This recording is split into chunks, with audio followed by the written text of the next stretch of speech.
বর্তমানে নতুন বছরে আপনারা যদি পুরাতন ভোটার কার্ড থেকে থাকি অথবা আপনার নতুন ভোটার কার্ড থেকে থাকি, খুব সহজে মাত্র 2 মিনিটে অনলাইনে কিন্তু নতুন ভোটার কার্ড আপনি ডাউনলোড করতে পারবেন। তো সেই জন্য আজকের ভিডিওতে আপনারা দেখাবো যে 2024 নতুন ভোটার কার্ড কিভাবে আপনি ডাউনলোড করবেন, তার স্টেপ বাই স্টেপ প্রসেস দেখাবো।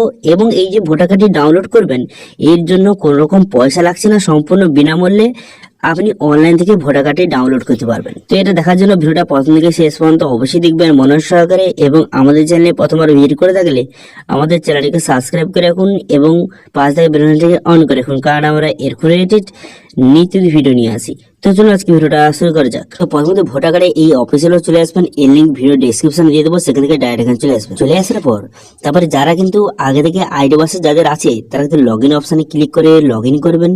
যদি আপনি নতুন হয়ে থাকেন তাহলে কিন্তু সাইন আপ অপশানে ক্লিক করে আপনাকে সাইন আপ কিন্তু করতে হবে। এবার সাইন আপ করার জন্য এখানে কিন্তু আপনার মোবাইল নাম্বার বসিয়ে দেবেন। আপনার মোবাইল নাম্বার বসিয়ে দেওয়ার পর তারপর কি করবেন, তারপরে আপনার ইমেল আইডি বসিয়ে দেবেন। তারপরে ক্যাপচা বসিয়ে এখানে কিন্তু কন্টিনিউ বাটনে ক্লিক করলে আপনার মোবাইল নাম্বারে ওটিপি আসবে।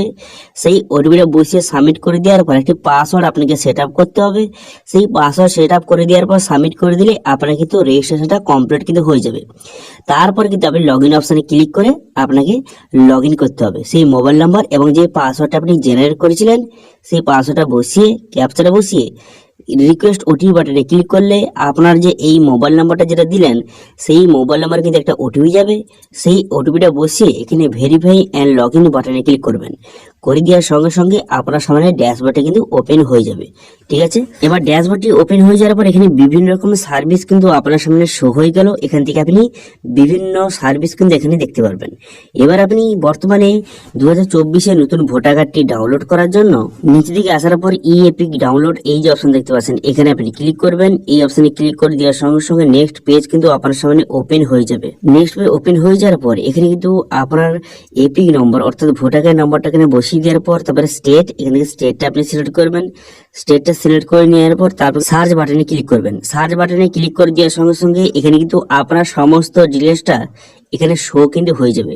ঠিক আছে, দেখতে পাচ্ছেন এখানে কিন্তু আপনার নাম, আপনার বাবার নাম, এখানে স্টেট, অ্যাসেম্বলি এখানে শো কিন্তু হয়ে গেছে। এবার আপনি এখানে অবশ্যই দেখে নেবেন এখানে মোবাইল নাম্বার জায়গায় আপনার মোবাইল নাম্বার এখানে লেখা রয়েছে নাকি, মোবাইল নাম্বার লিঙ্ক রয়েছে নাকি অবশ্যই দেখে নেবেন। কারণ মোবাইল নাম্বার যদি লিঙ্ক না থাকে তাহলে কিন্তু আপনি ভোটার কার্ড ডাউনলোড করতে পারবেন না। এখানে দেখতে পাচ্ছেন মোবাইল নাম্বার কিন্তু লিঙ্ক রয়েছে। তো এইবার কিন্তু এই ভোটার কার্ডটি আপনি অবশ্যই ডাউনলোড করতে পারবেন। আপনার ভোটার কার্ড যদি পুরাতন হয়ে থাকে, নতুন ভোটার কার্ড সমস্ত ভোটার কার্ড কিন্তু অনলাইনে ডাউনলোড কিন্তু করতে পারবেন। এরপর নিচে দিকে আসার পর এখানে সেন্ড ওটিপি বাটনে ক্লিক করলে যেই মোবাইল নাম্বারটা আমার লিঙ্ক আছে সেই মোবাইল কিন্তু একটা ওটিপি যাবে। তারপরে সেই ওটিপিটা এখানে সঠিকভাবে বসিয়ে ভেরিফাই অপশনে কিন্তু ক্লিক করবেন। ঠিক আছে, ওটিপিটা সঠিক বসিয়ে ভেরিফাই অপশনে ক্লিক করলে আপনার ওটিপিটা ভেরিফাই কিন্তু হয়ে যাবে। ঠিক আছে, তো দেখতে পাচ্ছেন আমার কিন্তু ওটিপি চলে এসেছে। আমি ওটিপিটা বসিয়ে দেওয়ার পর ভেরিফাই বাটনে ক্লিক করে দেওয়ার সঙ্গে সঙ্গে দেখতে পাচ্ছেন এখানে কিন্তু ওটিপি ভেরিফিকেশনটা কিন্তু সাকসেসফুলি হয়ে গেল। এরপর ডাউনলোড ই এপিক অপশনে ক্লিক করবেন। করে দেওয়ার সঙ্গে সঙ্গে তারপরে আপনার ভোটার কার্ডটি এখানে ডাউনলোড কিন্তু হয়ে যাবে। হয়ে যাওয়ার পর তারপর কিন্তু এই পিডিএফটা আপনি ওপেন করবেন। পিডিএফটা ওপেন করে দেওয়ার পর তারপর দেখতে পাচ্ছেন আপনার সামনে কিন্তু এই যে ভোটার কার্ডটি আপনার সামনে এইভাবে কিন্তু ওপেন হয়ে গেল। ঠিক আছে, তো এইভাবে খুব সহজে মাত্র 2 মিনিটের মধ্যে আপনি অনলাইনে কিন্তু ভোটার কার্ডটি সম্পূর্ণ বিনামূল্যে ডাউনলোড কিন্তু করতে পারবেন। ঠিক আছে, এবং এটা কিন্তু প্রিন্ট করে আপনি বিভিন্ন কাজে কিন্তু ইউজ করতে পারবেন, কোনো রকম সমস্যা নেই। তো এটা ছিল আজকের আপডেট। ভিডিওটা ভালো লাগে তাহলে ভিডিওকে লাইক করে দেবেন এবং ভিডিও কিন্তু বন্ধুর সঙ্গে শেয়ার করে দেবেন। এবং আমাদের চ্যানেলে প্রথমবার ভিজিট করে থাকলে আমাদের চ্যানেলটিকে সাবস্ক্রাইব করে রাখুন এবং পাশে থাকা বেল আইকনটিকে অন করে রাখুন, কারণ আমরা এরকম রিলেটেড নিত্য ভিডিও নিয়ে আসি। আজকের ভিডিওটা এই পর্যন্ত, দেখা হচ্ছে নেক্সট ভিডিওতে। Thank you.